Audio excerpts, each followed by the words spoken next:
Hello मित्रांनो, तुमच्या Marathi Dick चॅनलवर स्वागत आहे।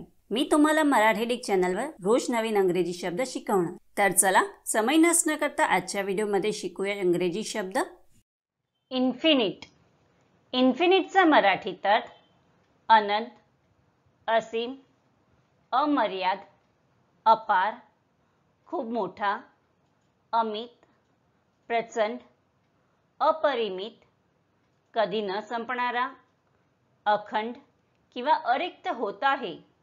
इन्फिनिटला आपण वाक्यात प्रयोग करून बघूया। पहिला वाक्य आहे infinite space surrounds the earth. दुसरा वाक्य आहे she listened with infinite patience to his excuses. तिसरा वाक्य आहे the universe is theoretically infinite. चौथा वाक्य आहे the war brought infinite harm to the nation. Friends, व्हिडिओला लाईक, शेअर आणि कमेंट करायला विसरू नका आणि चॅनलला सबस्क्राइब करा। Thank you.